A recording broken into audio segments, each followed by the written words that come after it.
All right, the triple Trumpers are going through some things, specifically the working class triple Trumpers that came out in full force that have been left over and looked over by both parties for decades. And they voted for this guy because they felt like, oh, he can't be bought. He's rich and he's a businessman. And so he'll know how to run the government. And so let's do a little check in on how things are going with the triple Trumpers. Why, yes. Why, yes, you are an idiot. You are. You absolutely are an idiot. But here's what will happen to the woman like that. I don't want the Democrats to start thinking, oh my God, they're all jumping off the Trump train. They will jump right back on it again. It is like a blood is thicker than water type thing with these people. They will break your heart 15 times out of 10. These people that triple trumped will always run back to that system of voting for them, because psychologists have even proven that people that vote conservatively, their brains react more to fear. These are more fear-based people. Basically, they're scared. And so they're very easily scared when people are scapegoated, like, oh my God, these immigrants are going to do all of these things to you and they're going to take your jobs. They're like, oh shit, I'm terrified. And I know this from personal experience because living in Oklahoma during the last election, all these people that use immigrant labor to mow their yards, to have their house cleaned, to have their house painted, to have repair work done in their house, welcome them in, exploit their labor, pay them a lesser rate than they'd have to pay some lazy, obese American. I would say, so who are you voting for? Well, I'll tell you what, I'm just really worried about the border. It's so porous. I'm really concerned about the border. And it's just like, Oklahoma is one state away from the border. I mean, granted, Texas is a big state, but we have a very big Latino population in Oklahoma.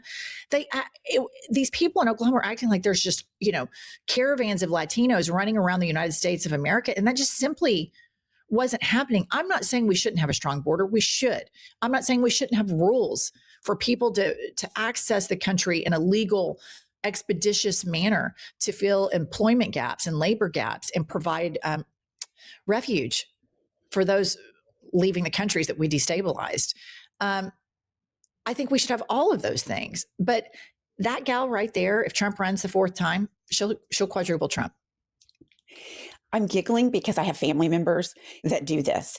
Jumped off the Trump train when he would not accept defeat, knew that he was lying about the big lie, voted for him again so it would feed all of their biases and bigotry. And here's the thing, and I know this is common knowledge, but Donald Trump, being a great businessman, he bankrupted casinos. Like, you don't even have to go deep in the research files. He has never been a good businessman. He's still grifting off his supporters, even though he's taking bribes for pardons in the whole nine.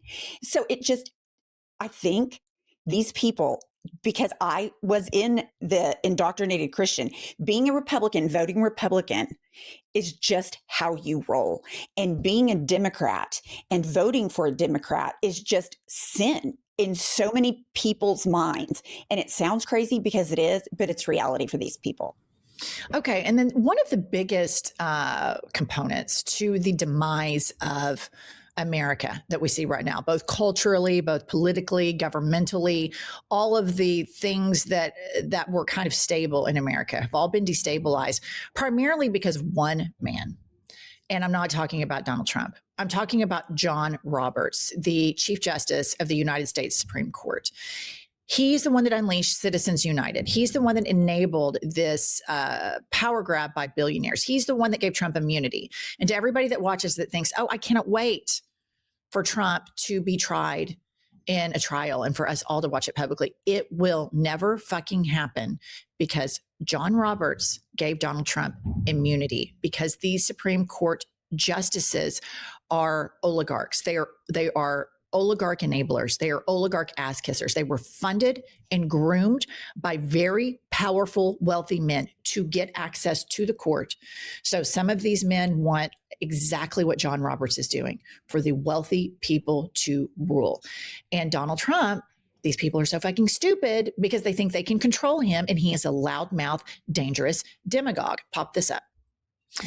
According to NBC News, Chief Justice John Roberts says that personal criticism of judges is dangerous and urged prominent figures to dial down the rhetoric days after President Trump launched his most recent broadside against the Supreme Court.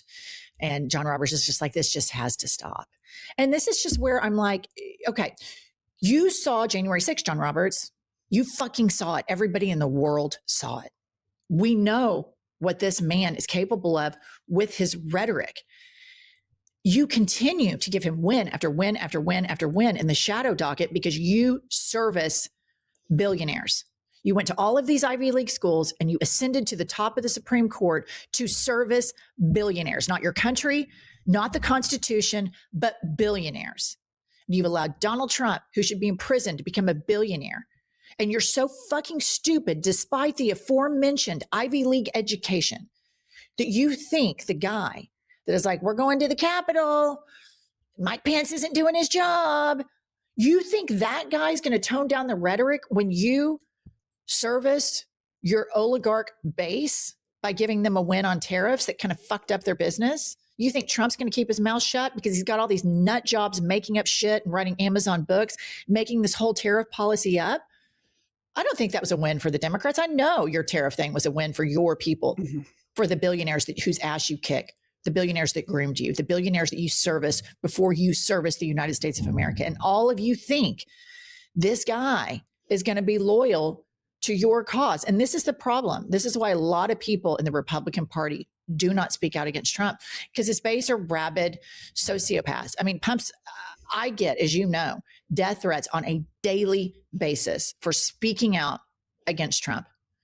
And when Republicans do it, it's even worse. So, I mean, John Roberts, that is just so par for the course for people who support and worship rich people over the citizenry, over the sovereignty of the United States, over the Constitution, over the rule of law. That just is beyond the pale for me. No, I agree. And I look at that comment and I'm like, John Roberts, do you know what else is really dangerous? Overturning precedent. That is really dangerous. Lower courts making good decisions and following the law that was set by the Supreme Court.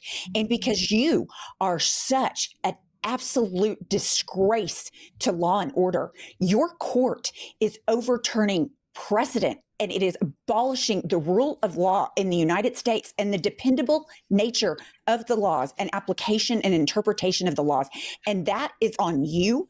And that is every bit as dangerous as rhetoric, but you calculated and you chose it. So this is what you got. And I am anti-threats and all that, but I'm just saying he did not play the tape through in this situation, and overturning the law and making a mockery of the United States justice system falls on him.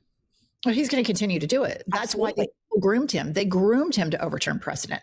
They groomed him to rig the system. He has been groomed by billionaires that are seeing a much longer thing than the 3 years we have left with Trump. I mean, these people have been grooming long before Trump came down, and they will groom long after. There will be more precedent overturned, and John Roberts will enthusiastically do it, and he will get an attaboy from his oligarch donors. And speaking of oligarchs, Peter Thiel is one of the most dangerous men in America, and his greed is so on display, and he's so flagrant about it. And I think he's so mentally ill, or like just a full-blown psychopath of the highest order. So he's this gay man, raised evangelical immigrant, comes over here, and he has decided he doesn't want the United States to have a democracy anymore. And he doesn't want that to happen through the ballot box because he knows he can't.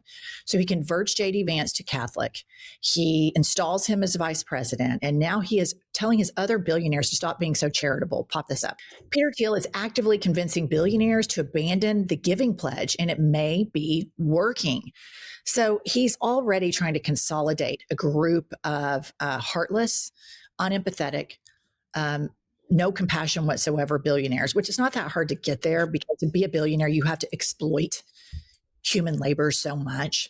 But Thiel is also infuriating the Vatican. Pop this up. MAGA billionaire Peter Thiel infuriates Vatican by claiming Antichrist is coming and will impose dystopian one world government.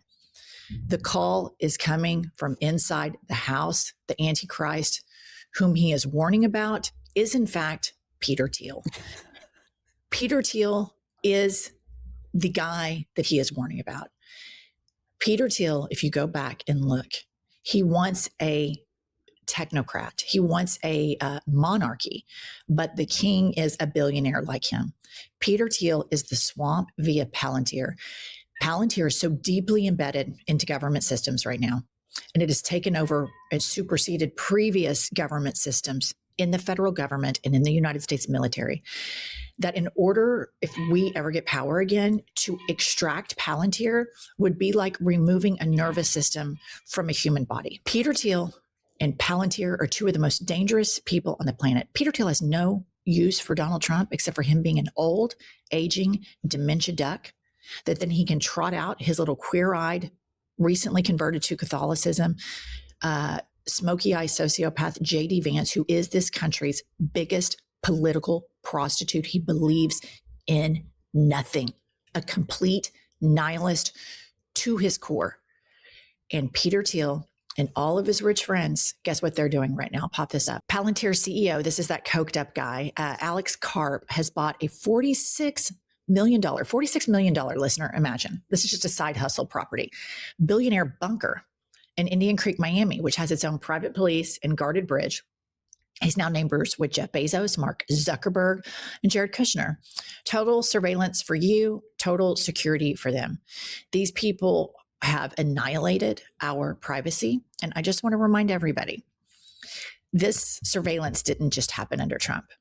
In order to have a real autopsy, this happened after 9/11 and the Bush administration, with a continuation from the Obama administration, with an acceleration via the Trump administration, with a continuation from Biden, with now pour gasoline on it and accelerate the erosion of privacy from the American government surveilling its citizens is on steroids right now. And the worst people imaginable, Peter Thiel, who is lecturing people about the Antichrist, is the guy who has all your information. And MAGA, FYI, he's an immigrant, the people you fear the most.